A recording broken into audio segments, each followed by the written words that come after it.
Bismillahirrahmanirrahim. Assalamualaikum warahmatullahi wabarakatuh. Alhamdulillahi rabbil alamin wa bihi nasta'inu ala umuri dunya waddin. Wassalatu wassalamu ala asyrafil anbiya wal mursalin habibina wa nabiyina Muhammadin sallallahu alaihi wasallam wa ala alihi wa sahbihi wa sallama tasliman katsira ila yaumiddin, amma ba'd.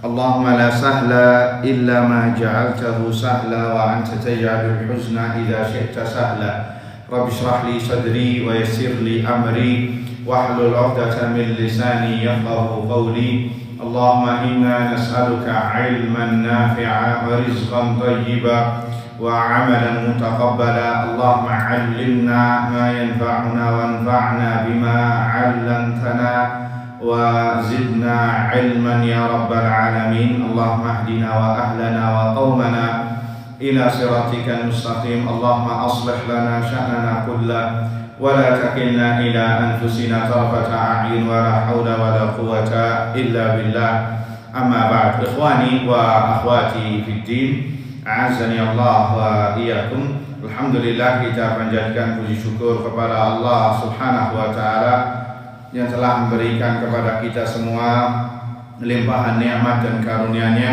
wabil khusus nikmatul iman wa nikmatul Islam, nikmat kesehatan dan kesempatan, sehingga dengan izin Allah Subhanahu wa taala kita bisa berkumpul kembali di salah satu rumahnya dalam rangka bertafaqquh fid din, mempelajari ilmu agama Allah Subhanahu wa taala, yang mana kita berharap agar apa yang kita lakukan sekarang ini adalah sebagai pertanda Allah menginginkan kebaikan dari kita semua di dunia dan di akhirat. Allahumma amin.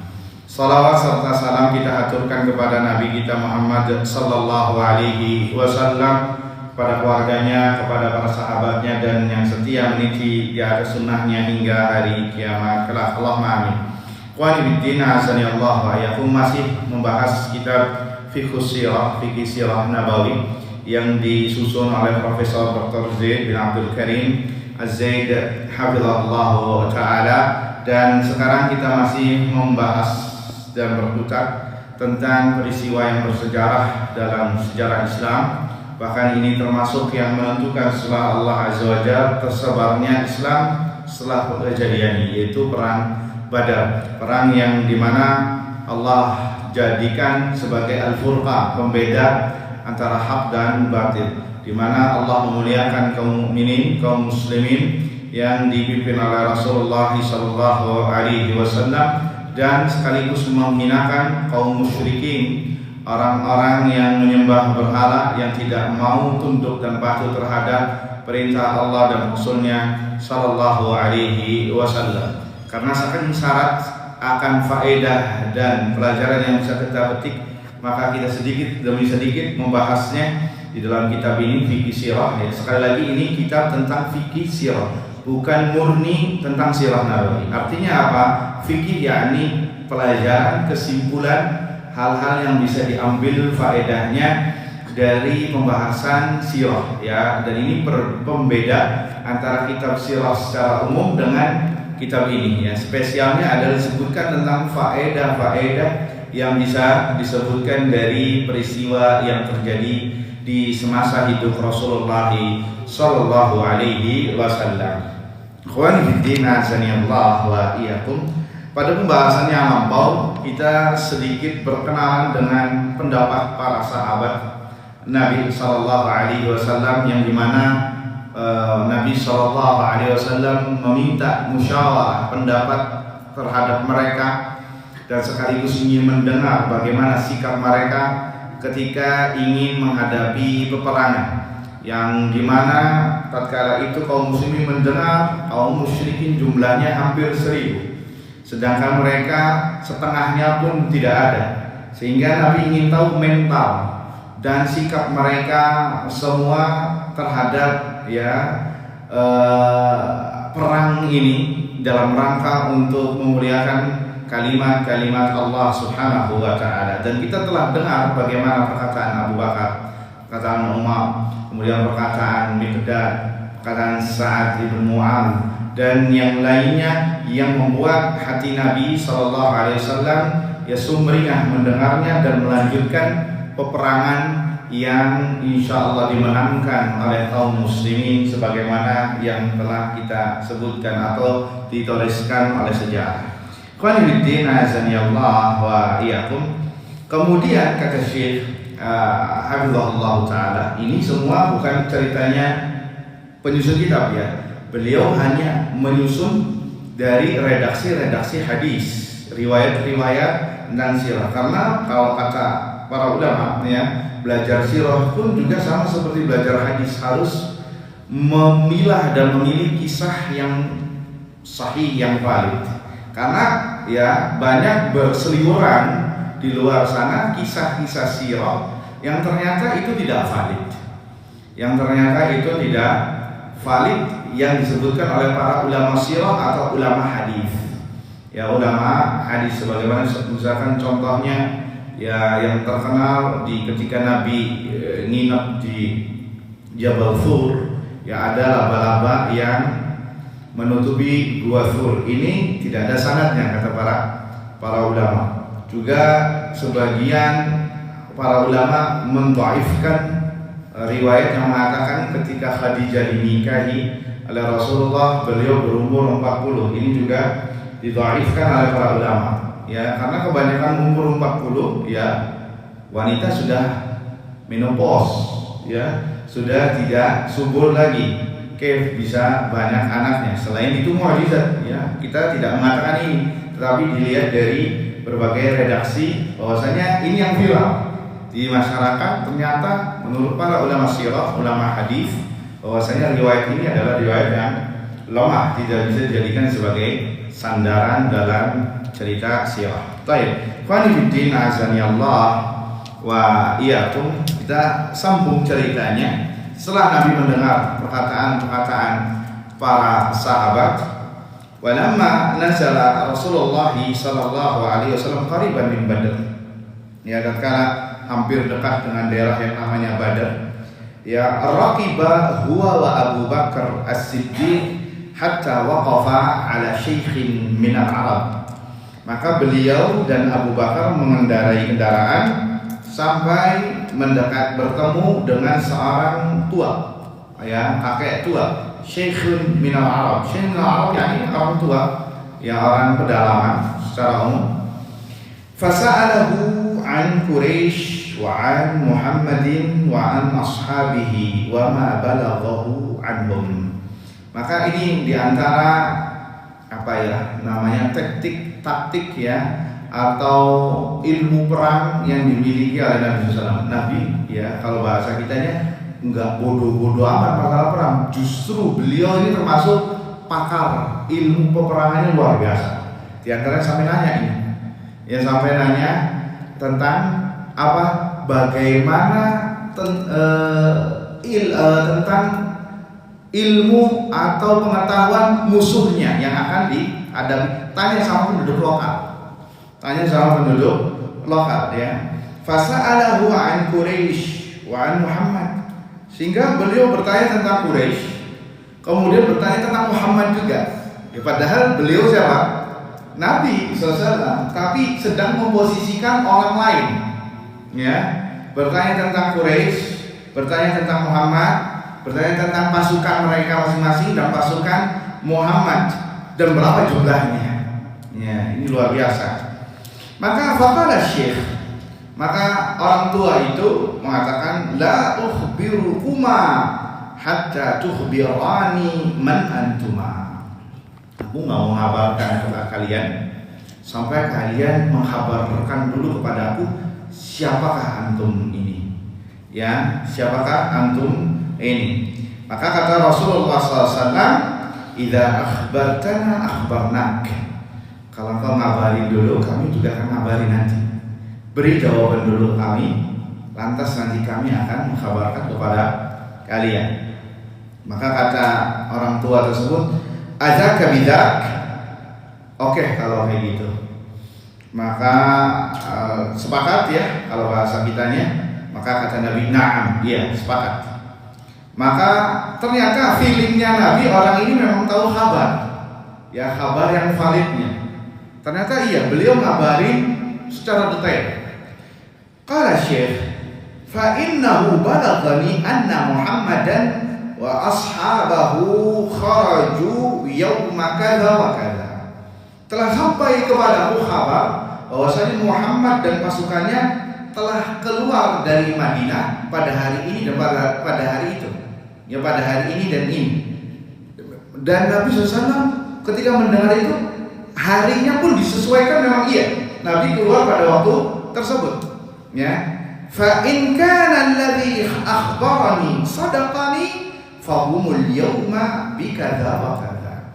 Kalau memang kabar itu benar yang sampai kepadaku, maka beliau Muhammad dan pasukannya berada di tempat ini dan itu.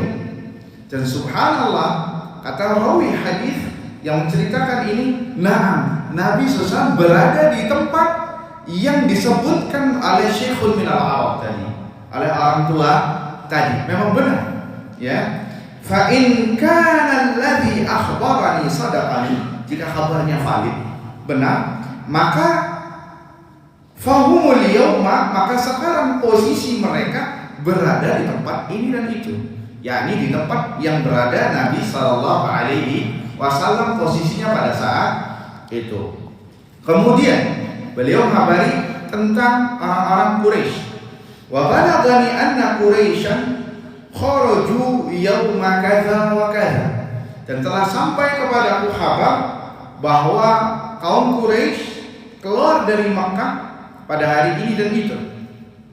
Fa in kana alladhi akhbarani sadaqani, kalau memang kabarnya valid yang sampai kepadaku, fahumul yawma bimakani kadza wa kadza lil makani alladhi fihi Quraisy, maka posisi mereka sekarang itu seharusnya berada di tempat ini dan tempat ini, di tempat yang sekarang pada saat itu orang Quraisy lagi berada di posisi tersebut. Memang benar, subhanallah.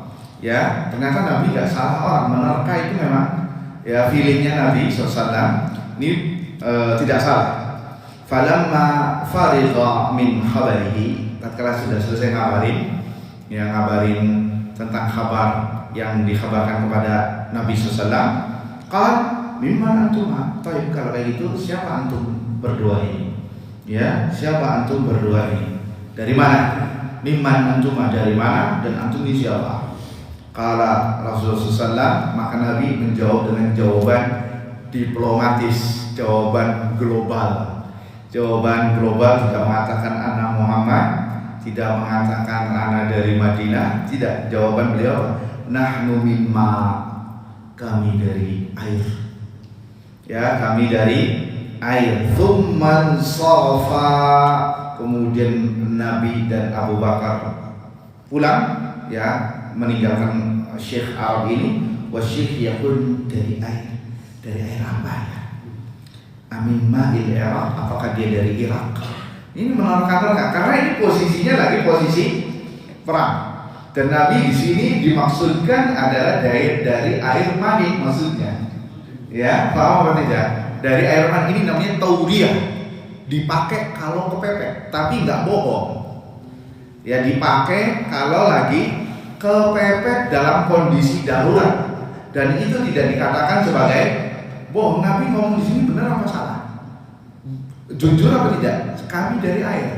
Tapi di benaknya orang Arab ini, karena yang lagi diperebutkan adalah air Badar, yakni sumur Badar, sehingga terbesit di orang ini, atau jangan-jangan dia dari tempat orang Quraisy atau dari sumur Badar. Makanya Nabi mengatakan kami dari air.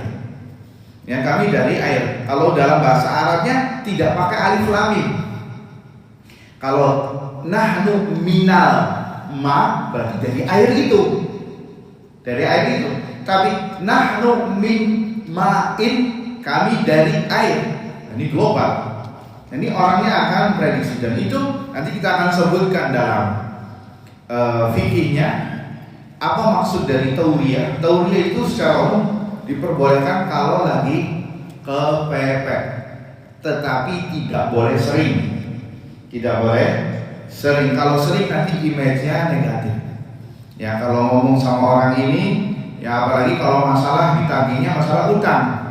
Ya ini bahaya. Ya, bilang ke anaknya kalau datang si Muhammad atau si Fulan bin Fulan, bilang abahnya lagi raqid. Apa raqid? Ya, sekarang sudah bahasa amiyahnya regut, tidur. Ya, padahal di antara makna bahasa raqid artinya berbaring. Sehingga ketika dia nyetuk ada CCTV di rumah, oh di Fulan. Ya, dia pura-pura berbaring, anaknya bilang abahnya lagi raqid. Oh, bapaknya lagi istirahat raqid. Padahal lagi berbaring, hati-hati ya. Jangan sampai digunakan untuk hal yang sampai mengambil hak orang lain atau mengundurkan hak orang lain. Ini nanti kita akan sebutnya dalam fikihnya bagaimana diperbolehkan tauriyah dan apa syarat-syaratnya dan apakah diperbolehkan dalam jumlah yang banyak. Ini disebutkan karena hampir mirip dengan kadzib tapi tidak dikatakan sebagai kadzib dusta. Ya, dan di dalam peperangan ya walaupun berdusta itu diperbolehkan dalam perang. Karena ada 3 hal yang diperbolehkan berdusta. Tapi sekali lagi Nabi tidak berdusta dalam bab ini. Tapi dalam hadis lain dikatakan berdusta itu diperbolehkan dalam 3 hal. Dalam perang, kemudian dalam apa lagi? Dalam masalah mengislahkan 2 kubu yang berseteru. Boleh nggak bohong?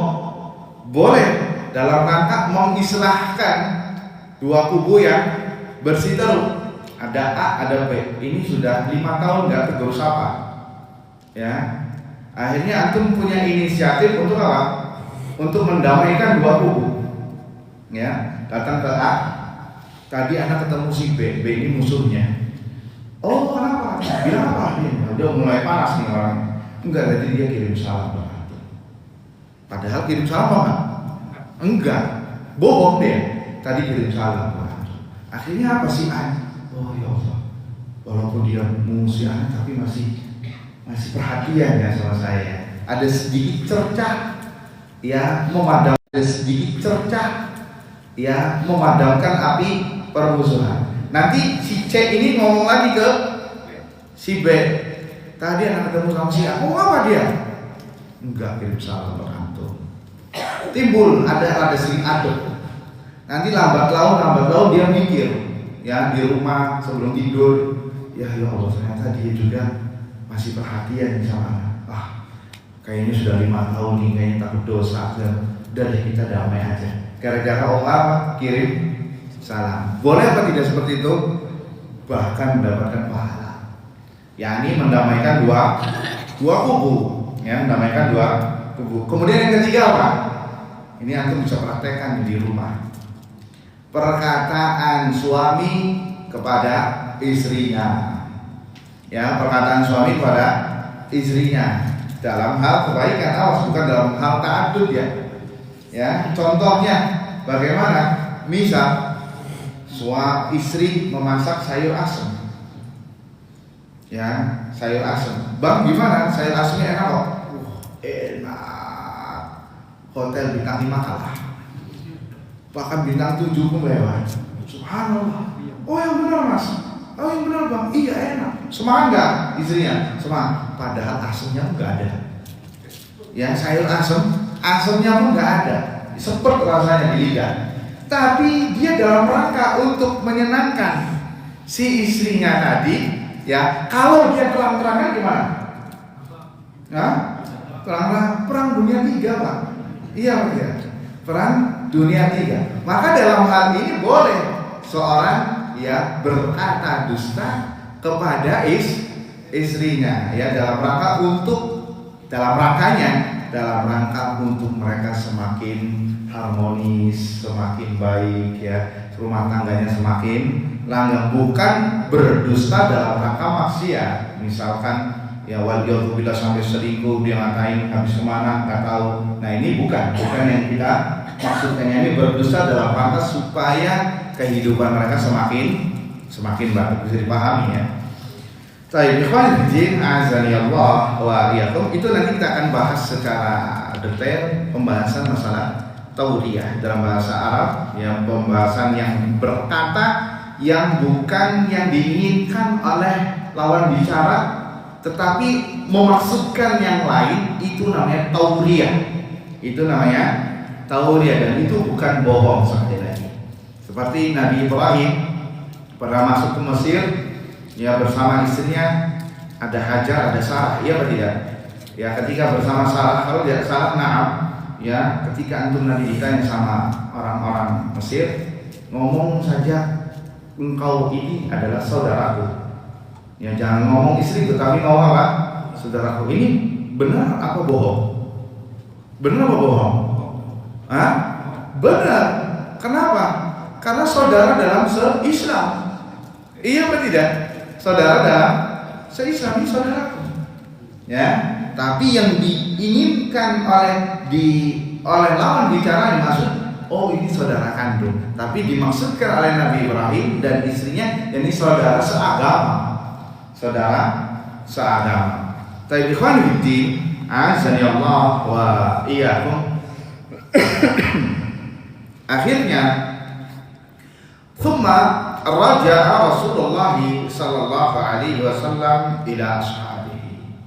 Kemudian Nabi kembali ke ashabnya, ke sahabatnya, ke prajuritnya, ke kaum muslimin. Falamma amsa, tatkala di sore hari, ba'atha Aliyan ibn Abi Thalib wa Zubair bin Al-Awwam wa Sa'da ibn Abi Waqqas. Tatkala di sore harinya, Nabi mengutus 3 orang, Ali bin Abi Thalib, Zubair bin Al-Awwam, Sa'da bin Waqqas, fi nafarin min ashabihi ila ma'i badrin, untuk menuju ke air sumur Badar. Ya, tujuannya apa? Yastatli'una lahul akhbar, untuk mencari informasi yang lebih valid lagi. Walaupun tadi Nabi dapat informasi lagi, ya informasi sebelumnya dari orang tua, tapi belum tentu akan kebenarannya, sehingga diupdate lagi, dikonfirmasi lagi informasi yang ditujukan tadi yang didapatkan dari orang tua apakah benar atau tidak. Mirip 3 orang. Dan itu penting sekali ya, mendapatkan info yang valid, wabil khusus ketika terjadi suasana yang genting. Penting sekali. Jangan sampai ya mendapatkan informasi yang salah sehingga nanti cara atau hasilnya pun juga bisa salah. Ini penting dalam peperangan, harus mengetahui detail lawan musuhnya apa saja, semuanya informasi, agar tahu bagaimana cara menghadapi mereka. Akhirnya disebutkan fa'asabu rawiyatan li Quraisyin fiha ghulmanin daha. Maka mereka dapati ada 2 orang ya yang bekerja kepada Quraisy tentang mengurusi onta-onta yang diberi air minum, yakni yang mengurusi air minum untuk onta-onta Quraisy yang dikawal oleh 2 bocah, yakni dari Bani Hajjaj 1 dan dari Bani Al-As ibn Sa'id 1. Akhirnya diambil nih 2 orang ini ya oleh para sahabat Ali, Zubair dan Sa'ad, kemudian dibawa ke Rasulullah sallallahu alaihi wasallam. Ya, pada saat itu Rasulullah sallallahu alaihi wasallam sedang sholat. Ya, faqala, akhirnya orang ini diinterogasi oleh kaum muslimin. Nahnu suqatun li Quraisy ba'athuna nasqihimul ma. Kami ini hanya bekerja untuk orang Quraisy, tujuannya untuk memberi air minum onta. Ya, memberi air minum onta. Onta ini Pak, kalau minum 1 ember atau 1 baskom bisa 2 sampai 3 kali ketukan. Ya, onta ya kan badannya besar banget ya. Antum berdiri mungkin belum sampai masih di bawah perutnya dia. Ya, sekali minum 2-3 sedotan atau 2-3 kali seruputan itu, sekali minum bisa 3 kali langsung 1 baskom habis atau setengahnya. Karena onta minumnya bisa menampung air sampai semingguan kurang lebih. Ya, dan onta subhanallah ya memiliki, kita sedikit berbicara onta tidak apa-apa ya, karena di sini tidak ada onta Pak, kecuali di kebun binatang. Ya, onta ini subhanallah sesuai dengan termasuk tanda dari tanda kekuasaan Allah Subhanahu wa taala. Ya. Dan memiliki kekuatan mirip seperti kekuatan jin. Ya, memiliki seperti mirip kekuatan jin. Ya, dia cerita dari mana saking banyaknya ya, tentang onta.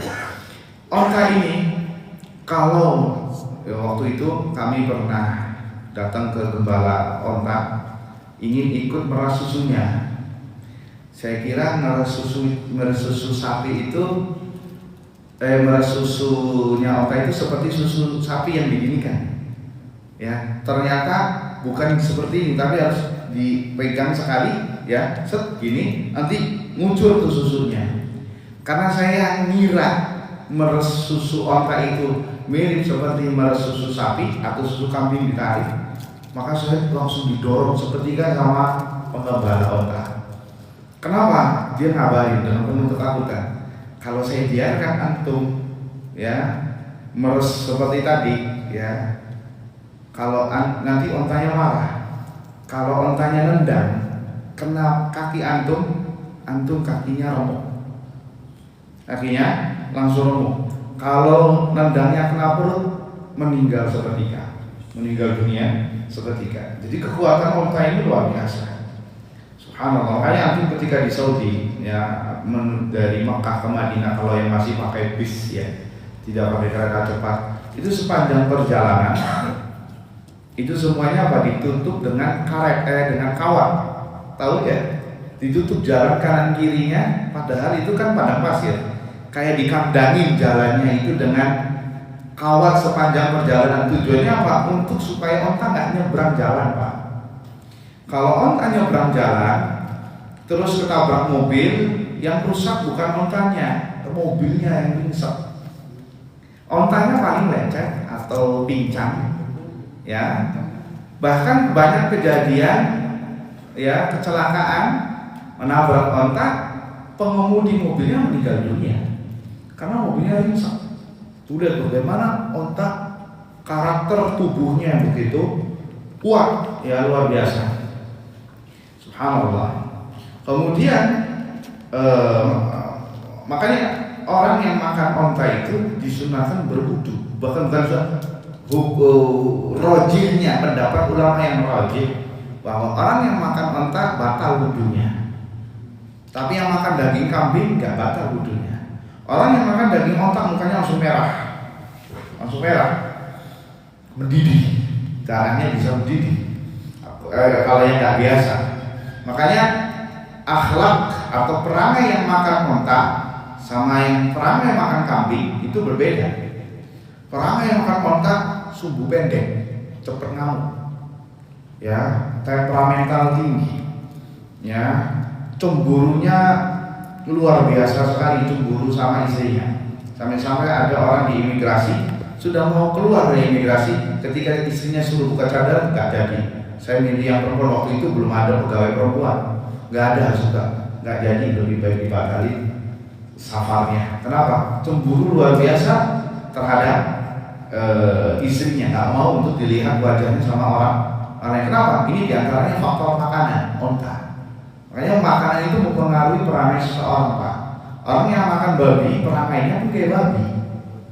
Iya, babi itu nggak cemburu sama istrinya, sama pasangannya. Bahkan dibiarkan istrinya dilakukan sama babi yang lain. Begitu juga orang manusia yang makan babi. Sampai ada kami dengar di masyarakat barat ya, non muslim juga kafir, itu mereka saling bergantian dari sesuatu yang biasa. Ya pakai celana pendek atau dilihat orang lain biasa, karena faktor makanan. Ya kemudian ya ini kita sedikit berbicara keajaiban onta luar biasa. Onta ini gak bakal lupa sama kampung halamannya, gak bakal lupa. Sekali jalan mainnya 30 kilo. Ya, kami pernah mengunjungi tempat tersebut. Mana ini ontanya? Lagi jalan berapa kilo? 30 kilo dari sini. Nanti sore balik. sore balik cuma minum, habis itu keluar lagi. Dan kita nggak halal karena dia pasti tahu jalannya. Kemudian dia nggak bakal lupa sama kampung halamannya. Pernah ada orang beli ya onta di antara akadnya, ya kalau ontanya balik, tolong dikembalikan. Orang yang beli onta ini dari orang Qatar atau orang Kuwait yang penjual ontanya 200 kilo dari Riyadh, masih satu daratan, masih satu gurun. Subhanallah, 2 bulan kemudian ontanya balik lagi ke tempat tersebut. Mungkin bisa 500 atau 700 kilo jaraknya, tapi ontanya bisa balik. Jadi dia punya insting.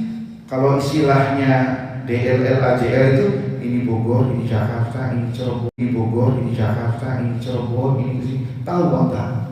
Makanya dikatakan Safinatus Sahra.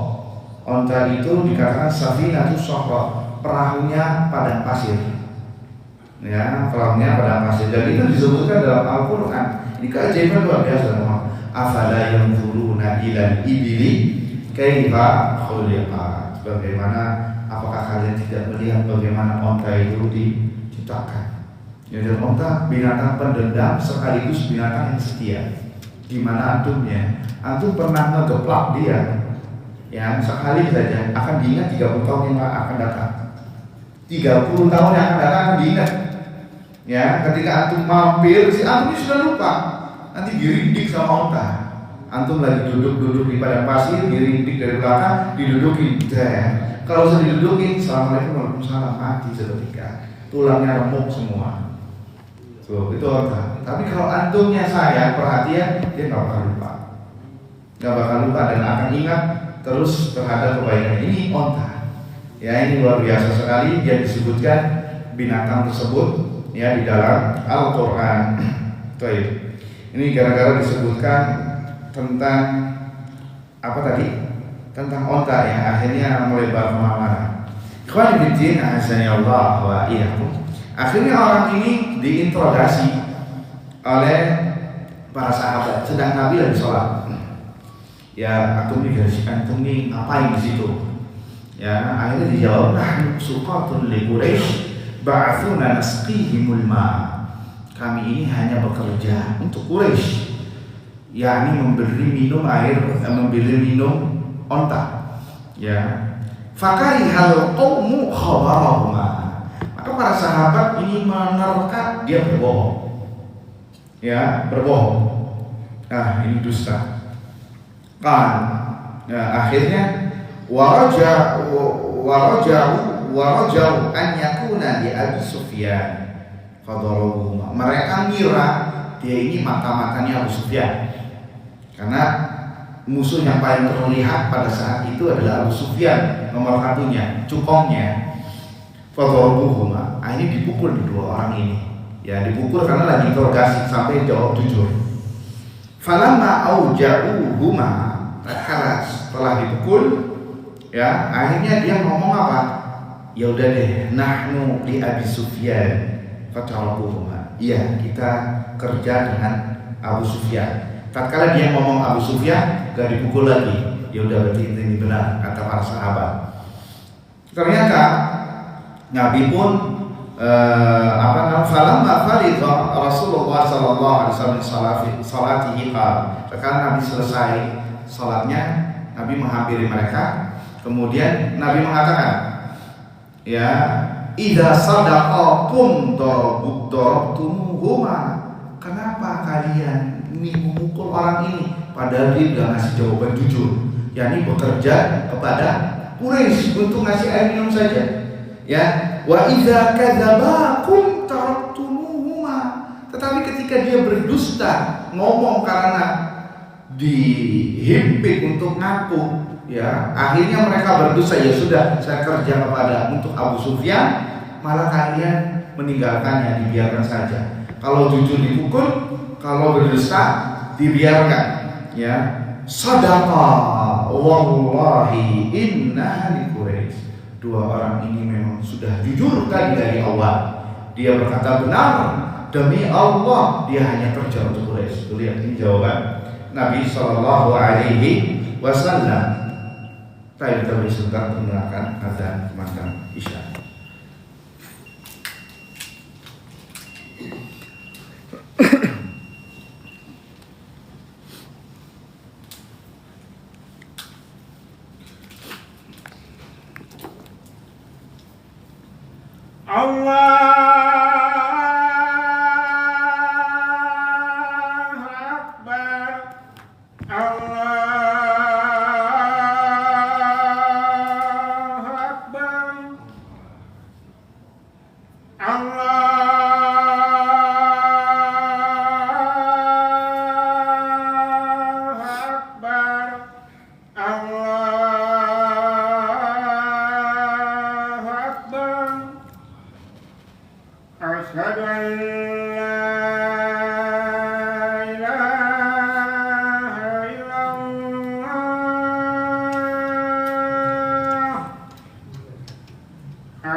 hayya 'alas shalah.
Baik, ikhwani wa akhwati fiddin, azani Allah wa iyyakum.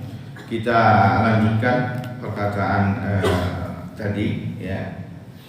Akhirnya Nabi SAW menceritakan bahwa dua orang ini berkata benar, berkata jujur, tidak berbohong. Akhirnya Nabi yang mengambil alih interogasi, pertanyaan-pertanyaan kepada dua orang tadi. Ya. Kata Nabi SAW, akhbirani an Quraisy, akhbirani an Quraisy. Coba kabarkan kepadaku tentang Quraisy, ya, tentang mereka Quraisy. Maka kata dua bocah ini mengatakan, hum alladhi tara bil udwatil quswa. Mereka sekarang berada di lembah itu yang kalian lihat sekarang, sambil menunjuk ke arah lembah tersebut, ya. Kemudian Nabi bertanya lagi, kamil qaum, berapa jumlahnya mereka? Maka kata dua bocah ini, kathir, banyak jumlahnya. Maka Nabi bertanya lagi, ma iddatuhum, berapa jumlah mereka? Maka dua bocah ini mengatakan, la nadri, kami nggak tahu jumlah pastinya. Akhirnya Nabi mancing dari jenis yang lain. Taib, kalau kayak gitu kata Nabi, kam yanhiruna kulla yaum, berapa mereka menyembelih binatang untuk makanan mereka, ya, yakni menyembelih onta di sini, menyembelih onta di sini. Maka kata dua orang ini mengatakan tis'an wa yauman tis'an wa yauman asyara. Terkadang 9, terkadang 10 dalam satu harinya. Berarti Nabi langsung matematisnya jalan, matematikanya jalan. Maka Nabi SAW mengatakan al-qawma baina tis'umi'ati wa alif. Maka jumlah mereka ini antara 900 sampai 1000. Kenapa? Ini luar biasa perkiraan Nabi, ya, paham masalah maidah, masalah jumlah porsi. Karena satu onta itu dimakan 100 orang. Satu onta dimakan berapa? 100 orang, cukup untuk 100 orang satu onta. Karena onta besar banget, nggak kayak kambing, nggak kayak sapi, besar banget. Ya bisa untuk 100 orang. Ketika disebutkan mereka dalam sehari menyembelih 9, terkadang 10, berarti jumlah mereka antara 900 sampai 1000. Allah Akbar. Ini langsung ya disebutkan oleh Nabi SAW. Ini penting sekali lagi untuk mengetahui jumlah musuh, ini penting. Maka kemudian Nabi bertanya lagi kepada dua bocah ini, faman fihim min ashrafi Quraisy, tolong sebutkan kepada aku, kabarkan siapa saja dari pemuka-pemuka Quraisy yang ikut andil, ikut serta hadir di tempat tersebut untuk perang. Maka disebutlah mereka, diantaranya Utbah ibn Rabi'ah, wa Syaibah, ya, wa Abu Jahl, kemudian Umayyah ibn Khalaf, wa Suhail ibn Amr, dan disebutkan tokoh tokoh-tokoh pemuka Quraisy yang terpandang. Ya, kalau bahasa kitanya dedengkot Quraisy, ya, yang terpandang. Akhirnya Nabi ketika mendengar jawaban ini yang terakhir, fa'aqbala Rasulullah sallallahu alaihi wasallam ila ashabi. Nabi kemudian menghadap kepada para sahabatnya seraya berkata, hadhihi Makkah qad ulqiyat ilaikum afladha kabadiha. Mekah telah mengirimkan untuk kalian belahan-belahan hatinya. Allahu Akbar. Belahan-belahan hatinya, yakni siapa? Pemimpin-pemimpin Mekah yang disegani orang-orang Quraisy ini sama Mekah sudah dikirimkan untuk kalian supaya kalian perangi dia, bunuh mereka.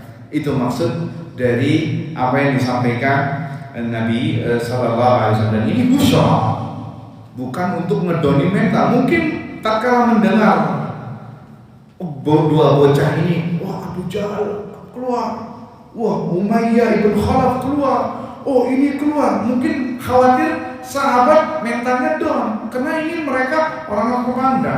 Tapi sama Nabi dimatikan, justru dikasih busyra, kabar gembira. Hadhihi Makkah qad ulqiyat ilaikum afladha akbadiha.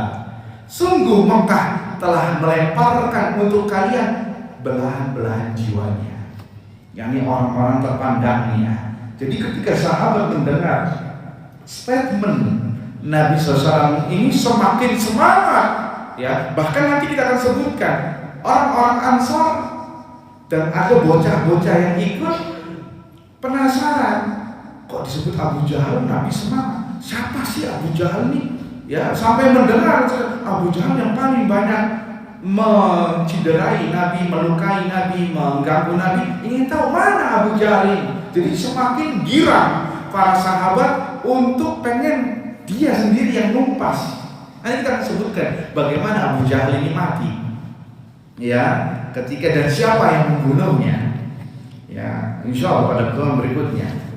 Satu poin lagi ingin kita sampaikan. Akhirnya ayyuhal ikhwah hadirin yang semoga dirahmati Allah Subhanahu wa taala, wa kana Abu Sufyan qad sabaqa al-'ir. Ternyata Abu Sufyan sudah lebih dahulu berada di harta Quraisy, yaitu onta-ontanya untuk diamankan, sambil yatasaqqatul akhbar, masih menjaga-jaga berita, ya. Pernah kita singgung, ya, kenapa dijaga-jaga berita ini? Ya, karena dia lagi salah, ya atau tidak? Ya kayak antum kalau nggak bawa SIM gimana? Ya pasti kalau lewat tempat yang biasa polisi nongkrong, ya deg-degan luar biasa. Kenapa? Antumnya salah. Kalau bisa muter lah, jangan sampai kena tilang. Ya, antumnya salah. Jadi nanya dulu nih, lihat di grup WhatsApp ada pemeriksaan nggak sekarang, ada ini apa enggak? Khawatir, takutnya apa? Takutnya kena nantinya. Hadharan an yakuna muslimun qad sabaquhu ila tariq. Terus waspada, khawatir nanti kaum muslimin yang mencegal terlebih dahulu mengambil onta-onta mereka. Falamma warada ma'a Badrin wajada alaihi Majdiyya ibn Amrin. Tatkala sampai di sumur mata air Badar, didapati ada seorang yang bernama Majdi ibn Amr. Maka Abu Sufyan bertanya kepadanya, hal ra'a ahadan, apakah kau pernah menemui seseorang, pernah melihat seseorang di sini?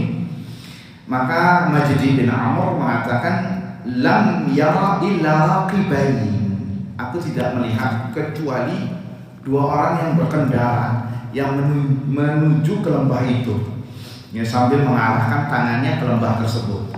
Akhirnya penasaran ya Abu Sufyan. Fa'ata Abu Sufyan manakhahuma, maka Abu Sufyan mengarah ke lembah tersebut. Apa yang didapat? Ingin tahu, barangkali ada jejak-jejak identitas yang bisa diungkap, disingkap, ya. Ini luar biasa nih, Abu Sufyan kayaknya mirip seperti melebihi detektif zaman sekarang nih. Karena anak aja sempat kaget, kok hebat ya seperti itu ya. Apa yang ditemukan oleh Abu Sufyan? Abu Sufyan fawajada rawfa ba'irihima. Ternyata jejak yang ditemukan Abu Sufyan apa? Kotoran onta. Kotoran onta dari dua penunggang kuda tadi, penunggang onta tadi yang dikhabarkan oleh Majdi bin Amr. Ternyata dari kotoran onta tersebut Abu Sufyan bisa mengidentifikasi ini adalah kotoran ontanya dari Madinah. Ya, ini dari Madinah. Jadi mereka punya ilmu tersendiri. Ya, ini onta dari ini onta dari Mekah, ini onta dari Madinah, ini onta dari ini onta dari ini, paham. Bahkan sampai kotorannya pun bisa diidentifikasi. Ya, ini lihat Abu Sufyan. Fa asra'a ila ashabihi.